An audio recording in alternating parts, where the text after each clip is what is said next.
Excuse me, sir, is this the Delta House? Sure. Come on in. They have cold beer and action on the game. I'm shocked to find that gambling is going on in here. It's time for the Degenerates Next Door. Dollar bills, y'all. So, you guys have seen Austin Powers, right? The old Mike Myers movie, Austin Powers, International Man of Mystery. Toward the end of that movie, there's a scene, it's like a James Bond spoof, where a guy throws his shoe and tries to injure Austin Powers. And Austin looks at him, throws his arms out, and says, "Who throws a shoe? Seriously." I feel like that after the hot dog eating contest. My name is Jason Hammer. Rob Kendall is off today. We are the Degenerates Next Door. So if you listened to this program last week, I broke down in detail why I was all in on the over 70.5 dogs that Joey Chestnut was going to eat in the Nathan's hot dog eating contest. The money wasn't worth just betting on Joey Chestnut. The money wasn't worth it. He was such a heavy favorite. But the over-under was 70.5 dogs. And we found that at FanDuel. And we told you, make sure you get the lowest number you can find, because it was at 71.5 in some other sports books. But we found 70.5 at FanDuel. And we bet the bejesus out of that thing. And when it was all said and done, I got a push. In the hot dog eating contest. Again, I'm channeling Austin Powers. Who gets a push in the hot dog contest? Seriously. Who throws a shoe? Seriously. It's the same reaction. A push in the hot dog eating contest? I mean, it's better than a loss. If you did not get 70.5 and you had a higher number, you took the L if you bet the over. But it looked like my man was on a record pace. And it looked like he had 71. The graphic on the screen after the contest was over said 71. But I guess they went to commercial break. And I don't know what happened. Maybe Joey had to spit a little bit of the last dog out. But it was just a half a dog. So the final tally for Joey Jaws was 70.5. A push in the Nathan's hot dog eating contest. What the hell are the odds of that? My goodness.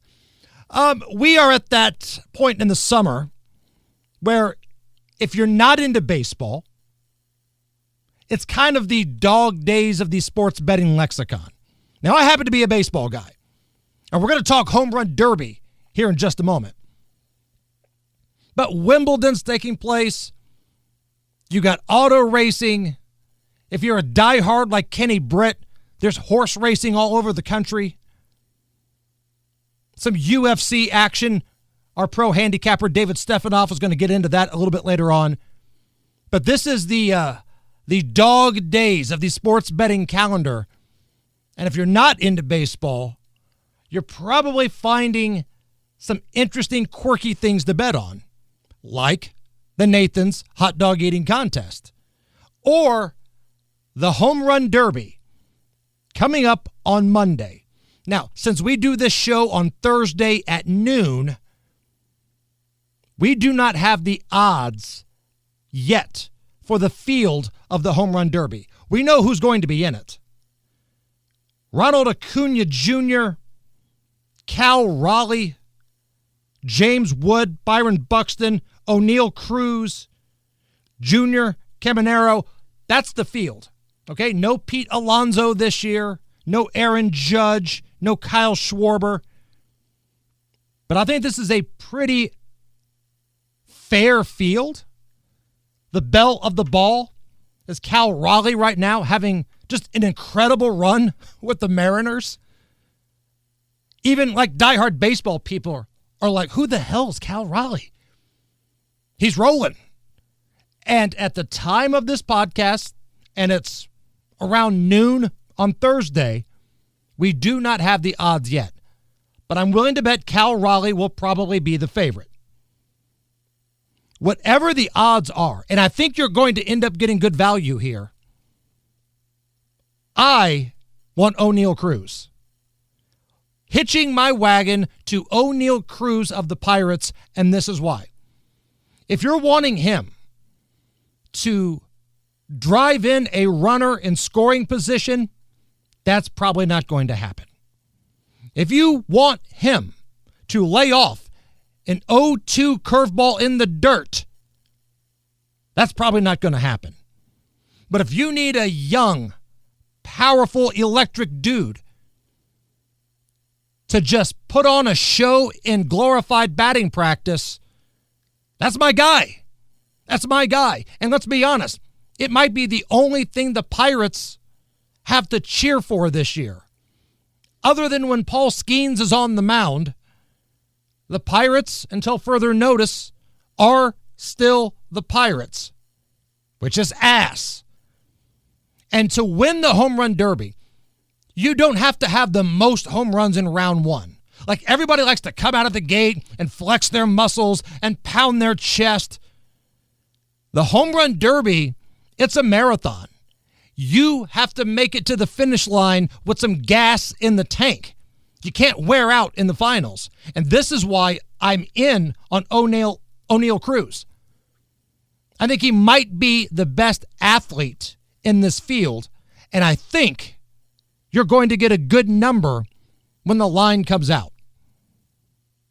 Again, his batting average stinks, but if you need a young dude that wants a little exposure, this is the guy. Give me O'Neal Cruz in this year's Home Run Derby. Let me know what you think. Hit me up on Twitter at Jason Allen Hammer, JasonAllenHammer, or you could find the Degenerates Next Door Twitter X account, whatever you want to call it. I'm more active on my personal one. We mainly just post the show and other things on the show account. But follow us, stalk us, love us. Let us know who you've got action on. Again, we're in this thing together, right? Our goal is to give not one, but 2 middle fingers to the house. Because the house has been doing it to all of us, pretty much all of our gambling lives. Let's work together here. If you got a tip, if you've got action, if you got a play that you really like. Now, there's no such thing as a sure thing, and there's no such thing as free money. But damn it, if you feel good about something, let us know. And we gamble like grown men around here. Nobody's going to bitch and moan and cry if you lose a bet. That's something betas do. We don't do that around here. We gamble like men. And we have grown-ass men who are professional handicappers. They're coming up next. Our first will be Kenny Britt of KB Sports. I believe he wants to talk a little futures in the NFL. That's right. Thought your ears would perk up when we said the NFL. Division winner futures with Kenny Britt, KB Sports, coming up next. We are the Degenerates Next Door. Back on the Degenerates Next Door. I'm Jason Hammer. Rob Kendall off today. What I love about this show is that Rob and I, not professional handicappers, but we do our homework, we crunch the numbers, and we do pretty well. But we bring in professional handicappers, and we make them give you plays for free. That's right. We bully these guys. That's the way we get down here on the Degenerates Next Door. Kenny Britt is a wildly successful professional sports bettor. He's the man behind KB Sports. And Kenny, I mentioned NFL in the previous segment, and I think our audience's ears perked up just a little bit. Oh, man, that's my go-to. I mean, I could talk about it every week now until we're there. I love it. That's my go-to. I crush NFL every year, so I'm ready to talk about it. I'll tell you, Jason, I've got my 8 division winners for you, and feel free to chime in on each one. Tell me your thoughts. So we're doing four of them we ran through NFL pretty division quick. winner futures, right? We're diving into every division winner futures. That's correct. Four of them we can run through pretty quick. It's and then the other four we'll talk about for a second. We'll start up top, AFC East. That's a quick one. That's the Bills if Josh Allen stays healthy. There's nothing else to say about the winner. I do think New England might surpass Miami this year with Drake May and Vrabel, their coach. Miami just always seems like they've got something going on, if you know what I mean. Right. And but as far as the winner goes, Josh Allen healthy, Buffalo. Okay, one down. Yep. All right. Go to the AFC North. As we mention this every year, probably the toughest division in the NFL. You know where I'm going. I'm going with the Steelers. Oh, come on. You're a homer. You're such a homer. That team is not better than the Baltimore Ravens, Kenny. Stop it. Are you now? Wait a minute. What about Aaron Rodgers? He's everybody's all-pro. Oh, God. I can't tell if you're blowing smoke up my ass or not right now. I will say this: if Aaron Rodgers doesn't act like an idiot, they can win this division with this defensive guy. TJ Watt needs to sign. That he's a game changer, and he's not at camp. They can win this division. Okay, I think TJ Watt will be there. He's doing the cool veteran trick right now where, one, he wants more money, and two, he hates training camp. I get that. I understand that. But it's 120 degrees. But how can you look at me and say this team right now, with an aging quarterback, questions on offense, are better than the Baltimore Ravens? I knew you were going to ask that, and I should have looked up the records. But I think we've got a winning record against Baltimore. Every game is like 9-6 or 12-9. You got to beat them head to head, and we can do that. Okay, so I love you say "we" right there. That tells me you're wearing your Steeler pajamas. You got your stupid little towel waving it around. I did say "we," didn't I? I guess I shouldn't have done that. The Steelers. No, it's already out there now. Just own it. Just own it. It's in the cloud, isn't it? It's in the cloud. Hey, I do real quick on that division. If I were like starting a franchise and I could pick any quarterback in the league, Joe Burrow. Yeah. To start a franchise. What do we think about Cincinnati, Kenny? Because, you look at that division, and if you wanted what we call a lottery ticket, a team that could have a big payoff for a low bet, it feels like Cincinnati might be that type of team. Yeah, if their defense can be just average. Last year it was atrocious. I mean, good Lord. But Joe Burrow, we texted a lot last year at the end of the season. He was hurt at the beginning.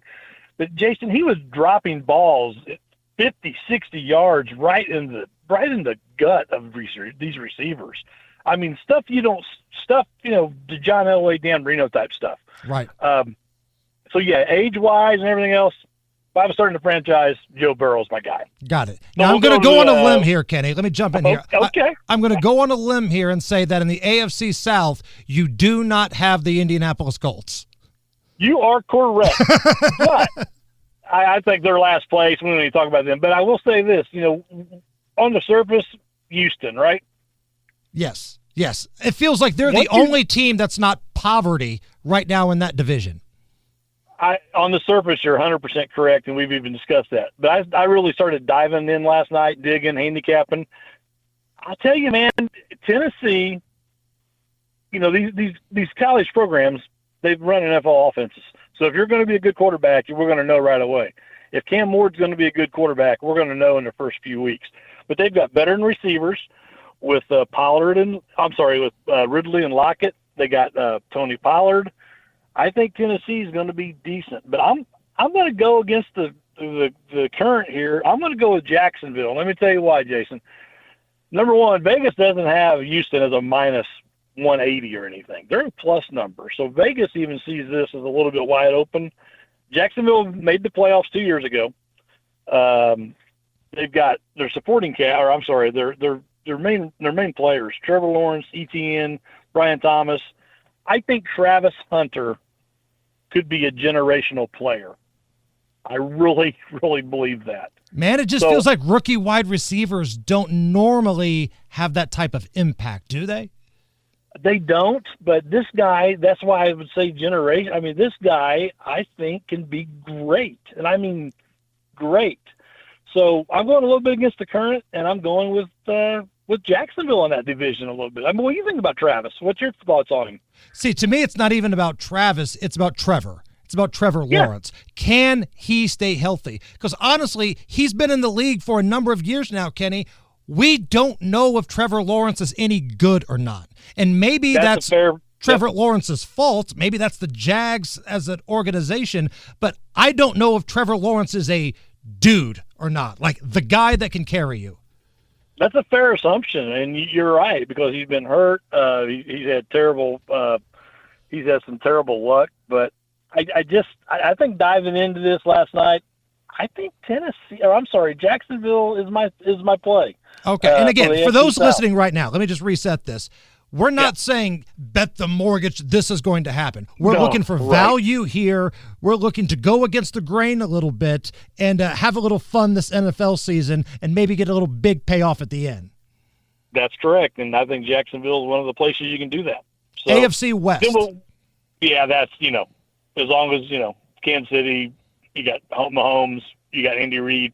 We've talked before, Andy Reid and Tomlin are, how much further above they are than everybody else. So you're not concerned about Patrick Mahomes' dad bod in the offseason? They're calling him fat now, Kenny. They're calling Mahomes fat. I was going to add to that. And you can relate. It does seem like in the last 2 years it's getting harder for Kansas City. They got a lot of distractions with commercials and Taylor Swift and guns and driving too fast, and it's getting harder for Kansas City. But I think they've got another year. But the Raiders are going to be a good team this year. Pete Carroll's their coach, and he is up there, man. So I Raiders, think or Chargers? Like, give me the second place team in that division. Do you like the Broncos, Bo Nix, the Chargers with Jim Harbaugh? Again, Herbert's another one of these guys where we think he's really good, but we're not really sure. I've always been a big Geno Smith fan, and probably a little selfishly, because he's always won me a lot of money on player props, on bets. He could go for 350 yards and 4 touchdowns. So I like Geno Smith. I like Pete Carroll. So let's just go out on a limb on this one and say the Raiders get second place. Okay, I like it. Yeah. All right, let's go to the NFC East. I love Dan Quinn. I love Washington. They got Deebo Samuel this year.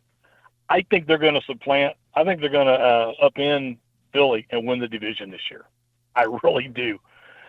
I know, call me crazy. Okay. Go ahead and start on me. But Dan Quinn is a quality coach, man.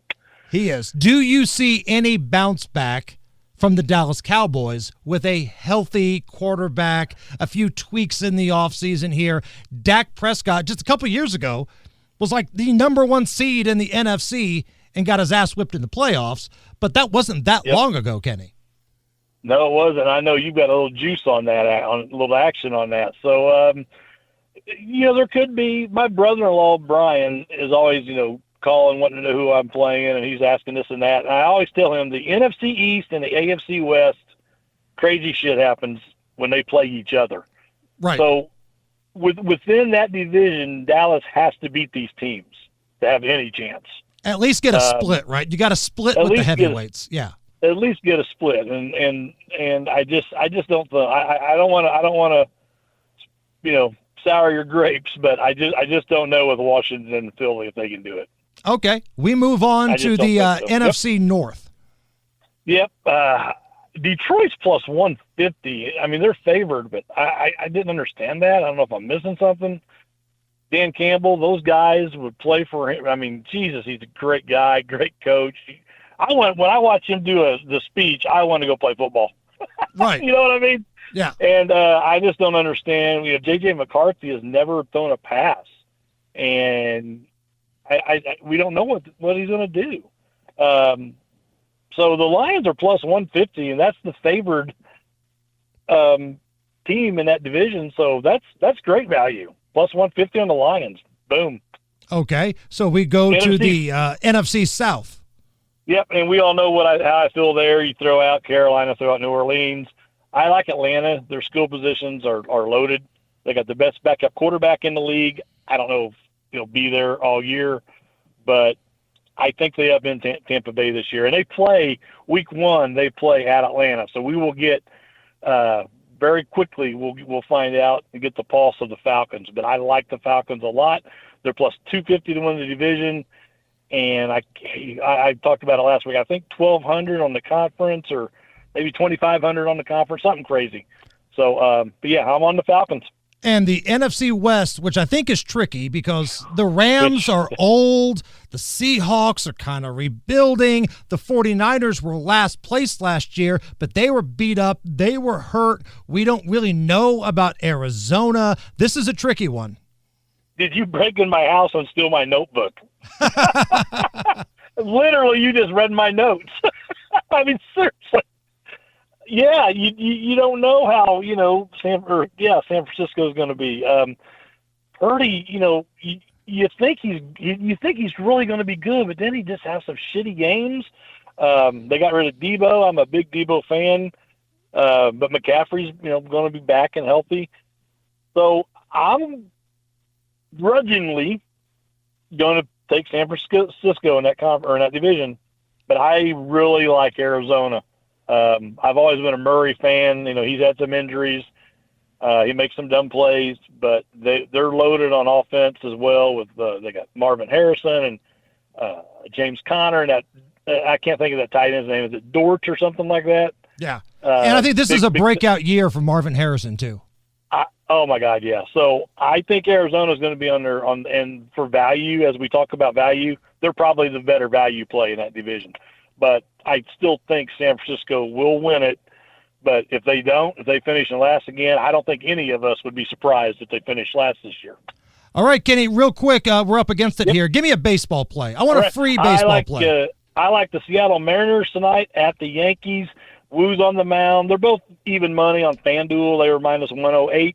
The Yankees do not hit him well at all. So I like the Yankees tonight on minus 108 on FanDuel. And you can follow them at KB Sports. Saratoga starts today. Their meet, this is actually their summer meet. They run through until Labor Day weekend. Follow me on KB Sports on Facebook. I can get you Saratoga, anything else. I got all my football signups going on. And I can talk football for hours, so cut me off, Jason. You got it, brother, man. Hey, we'll talk next week. All right, we'll see you. All right, that's Kenny Britt, pro handicapper from KB Sports. And up next, another pro handicapper, our guy David Stephanoff, followneverfade.com. He's coming up. I believe we got a little Wimbledon. I believe we got some UFC on tap. Don't go anywhere. We are the Degenerates Next Door. Back on the Degenerates Next Door, I'm Jason Hammer. Rob Kendall is off today. And again, we run them out one by one. Professional handicappers giving out free plays. That's the reward we give you guys for checking out this little pony show we do every week. Joining us now on the hotline, pro handicapper, the man behind followneverfade.com. He is David Stephanoff. David, my brother, how are you? Good morning, Hammer. How's everybody doing today? Shout out Rob, Hammer, and Kenny Britt. All right, so we've talked a little Homerun Derby. We've talked a little NFL futures. We've had an MLB play. You, my friend, I believe you're going to take us on a different direction here. Yeah, real quick though, Hammer, your Homerun Derby. Who's your number one play in Homerun Derby? Again, at this time, we don't know the odds. We just know the field. Right. But I'm telling you, the field, yes. He's not going to be the favorite. I think there's going to be incredible value on O'Neal Cruz of the Pirates. And I said this earlier, the Homerun Derby, it's a marathon. It's not about who hits the most home runs in round one. You got to have a little gas in the tank to get across that finish line. He's a young dude. His batting average sucks. The Pirates suck. He's got nothing else to play for, so he's going to try to capitalize on the spotlight here and just tee off on some batting practice fastballs. That's what's funny that you say that, because I was watching the Pirates the other night when Skeens was pitching. He came up to bat, and it said All-Star. He was in the All-Star. It said he was an All-Star festivities. And he showed his betting average betting 208. Yeah. And I said, how in the world is this guy in the All-Star game? And then they said he was in the home run contest. Yeah. Makes sense. It makes sense. If you want him to drive in a runner from scoring position, not going to happen. If you want him to lay off an 0-2 curveball in the dirt, not going to happen. But if you want him to put a 60-mile-per-hour batting practice pitch in the upper deck, damn it, he can do that. That's right. All right, Hammer. So last week, I gave a couple plays out, and I gave a couple futures. Wimbledon's almost done. We're in semifinals this morning. As we're recording, that's Thursday morning. The semifinals going on right now. I gave out Baby Goat, a.k.a. Carlo Alcaraz, to win this tournament. Now, I've got receipts. 2 in 2020, I told everybody this kid was going to be the greatest tennis player ever. I got receipts. This kid is advanced to the semifinals. He plays an American, Taylor Fritz, who he will beat like a drum tomorrow morning. No, I hate rooting against the American, David. Damn it. But you can't go against one of the big greatest ever. We do have an American lady in the finals. We do have that. But I just want to remind everybody we got a little future on him. He looks like he's going to probably go play center or joker. Both of them are injured, so he's going to be a big favorite versus both of them. But, hey, if you can still get down on Baby Goat, Carlos Alcaraz, and if you probably still get him at like minus 180, 190 right now on DraftKings, I'm telling you guys, that's a good play for him. I'm a big tennis fan here. Wimbledon's wrapping up. We did have Anisimova this morning, plus 4.5 for Sabalenka, so we're doing good there. But, yeah, Wimbledon's about to wrap up, and we're still riding with Carlos Alcaraz, Hammer. And we were riding the Lightning and playing with profits because you delivered in the French Open. Yes, sir. That's what, and I think we're going to have the same exact coming up in the finals of Wimbledon with Sinner and Alcaraz is looking like. Okay, so we got a little Wimbledon action there. You also cover the UFC, and I wish I knew more about it because anytime I watch it, David, it's interesting. I just don't know the dudes like I used to. Like I used to know, like you being a politician, Hammer, you better get ready because it's going to be at the White House real soon. Yeah. First of all, I'm not the politician. That's Rob. I talk about the politicians, right? Right. But that's definitely going to be. They're coming to the White House, looks like, and that's the craziest thing I've ever heard in my life. But I love it. I'm here for it, man. Yeah. Let's go. Yeah, UFC's been good to us. A couple weeks ago, we gave Joshua Van a big play, and this week I got one going this week. It's not a very big popular card. They got a big pay-per-view next week. This is a regular card you can watch on ESPN Plus. I'm looking at the co-main event. We got a young kid named Gabriel Bonifim. He's going against Stevie Wonderboy Thompson. Now, Stevie Wonderboy Thompson's 42 years old, and Gabriel Bonifim's undefeated. He's not undefeated, but he's on a huge win streak. And he's 20 years old, and he's an up-and-coming star. I love this match. I love this fight for Gabriel Bonifim. This fight's never not going to go the distance, so I'm looking to get some value here. He's a big money line. We're going to lay off the money line. He's minus 400. We're going to look for this Gabriel Bonifim. You go to DraftKings, you can find a win inside the distance. He can win by knockout, he win by DQ, win by submission. But we're going to look for Gabriel Bonifim. This is 11:15 Saturday night, the co-main event, UFC. He's going to get Stevie Wonderboy Thompson. We're on Gabriel Bonifim to win inside the distance. It's only minus 115, Hammer, and I think that's free money. Him to win by knockout, submission. Oh, I get weirded out when you say that, David. I get weirded out when you say free money. You know that. But I think this is a good one. I really think this is a good one. This is a huge matchup. The age difference huge. It's a guy going 42 years old, guy going out, probably going to be his last UFC fight ever, going against one of the up-and-coming guys. It's not going to go to the distance. This guy's going to get knocked out or submitted. We're Gabriel Bonifim, money minus 115 inside the distance.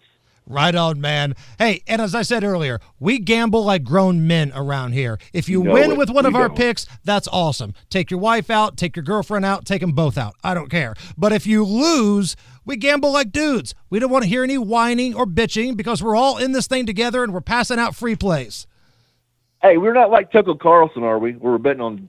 I want his bookie. But we got the guy you can bet with credit still. What about Tucker Carlson in the comments? I heard a little bit your guys' radio show yesterday, but I had heard that the day before, and that just made me say, this guy has no clue what he's talking about when he and comes man, about gambling. I like Tucker, and that might piss off some people listening right now. I think he's entertaining. He's got a huge platform. He's captivating. Like, there's some people that sometimes I disagree with, but I will listen to them because I'm somewhat entertained. Stephen A. Smith falls into that category. Don't always agree with him, but I'll listen to what he has to say. Tucker Carlson, another one. Sometimes I agree, sometimes I don't, but his take on gambling is totally wrrong. Uninformed, so uninformed. Whatever little lackey he had writing up his notes for that podcast or whatever you're doing. I mean, I don't know what state he lives in or where he must not watch sports. Number one, that's got to be one thing, because if he's not in tune with gambling, how it is. But all his takes were just, he never had no personal experience, experience with gambling. That's made him look bad. He's got a huge platform. I respect him. That's just a bad look. Just a bad way to give people a bad look. Bad look for, and people get misinformation is what it is. Yeah, Tucker's better than that, and his staff needs to be better than that. Hey, man, if I love your show. Somebody wants to subscribe to Hammer. you, how do they find you, David? We're on Facebook, TikTok, Instagram, YouTube, Twitter, every day. Make sure you check out Instagram, everybody. Right now, our record on Instagram is 118-42. We're absolute on fire on Instagram for the whole year. It's 2025 record. You can follow me everywhere. You can message me directly on all those platforms. I'll get back to you. I want to shout out to Hammer, Nigel, Rob, best radio guys in the city. What they do, guys. Make sure you give them a like, listen. Shout out to Kitty Britt. But you can follow me anywhere. Football's less than a month away. I know Kitty's all excited about some football, some preseason football at the end of the month. We're all ready about some football, but our Colts aren't going to be very good, it looks like, Hammer. We're going to be a defensive team. But that line looks tricky for week one, though. That Dolphins-Colts line looks real tricky week one. It screams Colts, but we haven't won a home game. We haven't won a game one. And I can't tell you for whatever, Hammer, but thank you again, Hammer. Have a great week, and don't forget to follow Never Fade. All right, man. Had a lot of fun today. Hope you guys did too. Hopefully, we make a little money on this home run derby, on a little Major League Baseball, on some Wimbledon, on some UFC. For Rob Kendall, for Kenny Britt of KB Sports, for David Stephanoff of Follow Never Fade, I'm Jason Hammer, and as always, may the odds be ever in your favor.